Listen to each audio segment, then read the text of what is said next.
Second last event of these 7 days of the European Championships, and as is tradition in championship athletics, we finish with the sprint relays.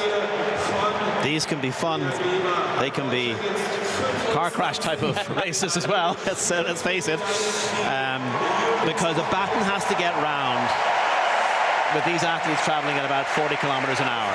As the Irish team knows only too well. Yes, as the Irish team didn't get that baton around when they were in great position to qualify for this final. So there will be some sadness in the Irish team that they're not here, because had they got the baton around, they were in position to qualify when the baton went down. You have to think, though, that if Britain just get the baton round, their quality is so much deeper than every other team. But David, Germany have perfected the relay at a very, very high level, that even though they have no stars on their team, the sum of their parts with their slick baton changing is a thing to behold. The synergy that they have, they seem to box above their weight. They're just technically so proficient at their handovers because they're focusing on this. Really proficient relay teams. We've seen it from Poland in 4x400 meter relays in the past. When they focus on relays, you never know what can happen. A medal can come from any one of 8. That's Turkey. Incidentally, they'll be led out by Emre Barnes. Belgium in lane 2. Robin van de Bemben will lead out the Belgian 4x4, or 4x1 I should say. The Netherlands, the extremely talented 18-year-old Elvis Afrifa will lead them out. And here comes Britain, star-spangled Britain, because Jeremiah Azu will lead them out, the bronze medalist in the 100. He'll hand to Jarnell Hughes, the gold medalist in the 200, to Jono Efiloko in leg 3, and Nathaniel Mitchell-Blake, silver in the 200, will take the baton in the fourth and final leg. Germany, no stars, but one of those who was just introduced there was Joshua Hartmann. 8.96 he clocked in one of his legs in the heats. France will be led out by Mebe Michael Zeze. Switzerland will have Pascal Mancini on the first leg. There he goes. And Poland, Adrian Brzezinski. And the Poles they can never, ever be discounted in relays for sneaking a medal, even though they have no singular stars in their team. So you can see them all lining up with their tape that you see them carrying out. That's their check marks. They have a 30-meter zone to get the baton safely, to change it over and get it around. So there's the high jump medalist, Mahuček, and obviously 17-year-old Angelina Topic and Vukovic from Montenegro taking the bronze. The silver, I should say. Topic, bronze. Vukovic, silver. And Mahuček gets an upgrade from the silver in the World Championships a month ago to gold here. Tremendous atmosphere in the stadium tonight. We've said that every night. There haven't been full crowds, and there's still been a tremendous atmosphere, but we do have a very, very full stadium. 69,000 is the capacity, and there are a few empty seats, but not many. It does help when you have Germany on a high and winning medals. It certainly adds to the occasion and the build-up. And you really have seen this German team, a lot of them did not go to the World Championships. The World Championships and the European Championships, it was a COVID scenario that the World Championships were to have been held last year, but they were staggered into this year. It crashed into the schedule of the European Championships, if that's the way of putting it, which means that some athletes decided to go to one and not the other. And Germany have really emphasized these championships because they're being staged in Germany. And they knew that full stadia and German athletes is a very good mix when it comes to knocking up the medals. It's interesting as well, if you look around the stadium, everybody, virtually everybody on their feet already. This place is going to be hopping in a second. Yeah, it's a European tradition at meetings of crowds getting on their feet for sprint events. And it's a lovely tradition in the Leipziggrund in Zurich at the Weltklasse meeting, which is just a wonderful meeting in the middle of the season. Not all of the Diamond Leagues are as good as Weltklasse. So they all get up on their feet and they all stick their hand out in front of them and go, you know. I'll try not to do too much of that. That might not be exactly what they do, but it creates a fantastic atmosphere, and it's also a fun atmosphere. And I love the athletics program, the way that it's been streamlined here. It's event after event after event, action, action, action. That is helped by the way they've taken the medal ceremonies out into the plaza outside here, just outside the stadium, into this Olympic Park. And it's a beautifully staged medal center. It's a sunken area with a built-up sort of stand around it. Several thousand people can watch the medal ceremonies, and they've been taken out of the stadium, and thereby we have no disruption to the schedule of action. So this men's 4x100 meter relay, if we're going to look at the detail of it, it does look like, if you go by Tokyo, Italy crossed the line first in Tokyo, but they did not make the final here. They left out Lamont Jacobs. As we have the lights dimmed for the way all of our sprint events have been built up for the crowd. And there are only 2 to go. But Italy, a real surprise miss from this final, absence from this final. The Olympic champions really miscalculating. They did not include the Olympic individual 100-meter champion Lamont Jacobs in their team, and they did not qualify. It really just opens the door for Britain to defend their title here. But all strange things can happen in relays.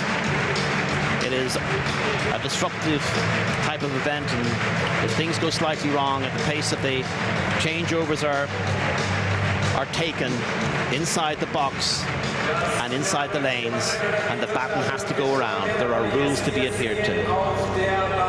It's not just all about the And you speed. can see they're standing at the edge of the zone. There's a 30-meter handover zone for each of the 3 that are going to receive the baton over the 4x100. This, blink and you will miss this. So out in lane 8 is the 7, I should say, is Switzerland.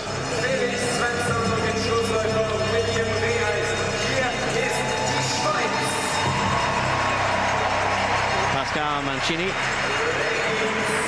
In lane 6, Meba Michael Zeze will lead them out. France are another team that have in the past upset Britain, not always having stars in their team. But the relay is so much more than simply having super fast individuals. Germany, Kevin Kranz will lead out the German team.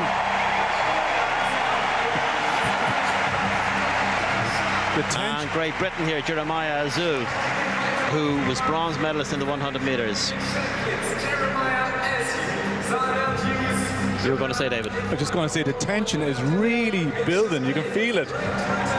Like the sound is like the heartbeat, and it's just adding, and it's which team will blink first. Elvis Afrifa, just 18.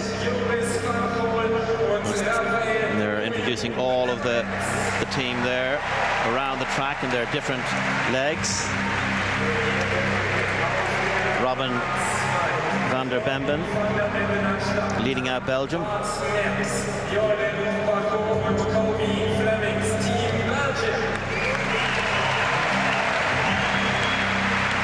And Emery Barnes will lead out Turkey,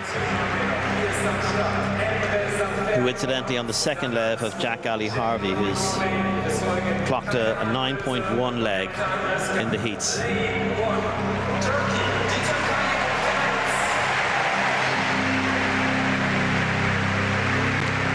Big challenge staying in the lanes, because when when the handovers happen, it's quite tight.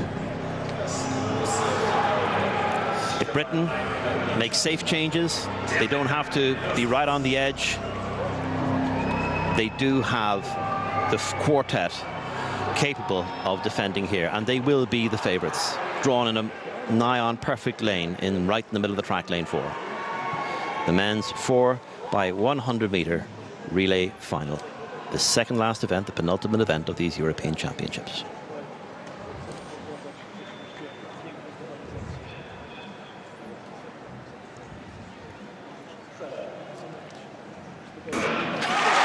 Long hold, but they're all away, and very quick start by Elvis Afrifa, maybe the fastest start of all by Elvis Afrifa. On leg 1, Britain got off to a very good start. Jeremiah Azu and And in the second leg there for Britain is Jarnell Hughes.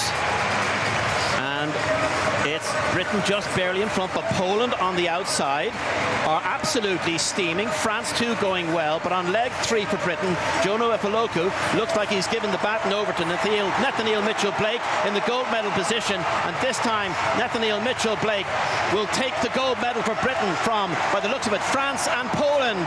Yeah, no, he dived after the line. The stumble came after the line. Poland more than likely will take that. The Netherlands were bearing down on them, but Britain just did a fairly safe set of changeovers there, but it's a championship record. It's more than safe changeovers. They were slick. And Germany had the risky changeover, and it fell apart for them on the first changeover. They just ran out of their zone, and Germany's game was over. But a championship record for Britain, 37.67.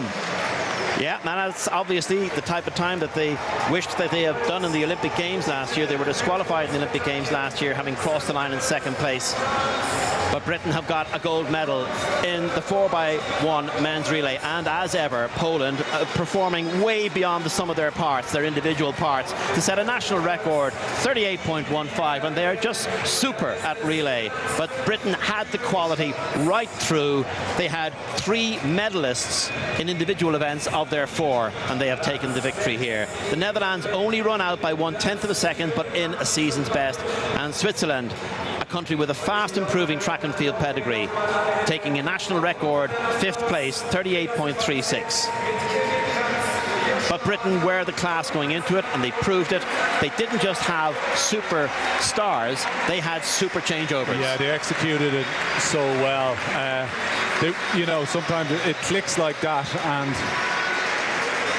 when you have such confidence and it's such strong individual athletes that they don't have to operate in the high risk zone of the changeover, so it was a get it around safely, and you know, they're just quite efficient changeovers, nothing spectacular. Just look at the check mark. When he hits the check mark, off he goes. Oh, brilliant changeovers by the British team. That last changeover actually wasn't as good as the other ones, but it was still. The most important thing with that last changeover was probably just be safe. Oh, and Poland, fortunately, he fell after the line. But here's the German thing where, look, he actually crashes into him. Oh my God! Yeah, his momentum. Oh my gosh! The final leg runner for Germany just didn't get off his mark even slightly quick enough. Lucas Ansipepra. Wow. So Britain take the gold medal, and a really, really powerful performance and a championship record. And we'll be back with the women's 4x100 metre relay, the final event of these European Championships, after this break.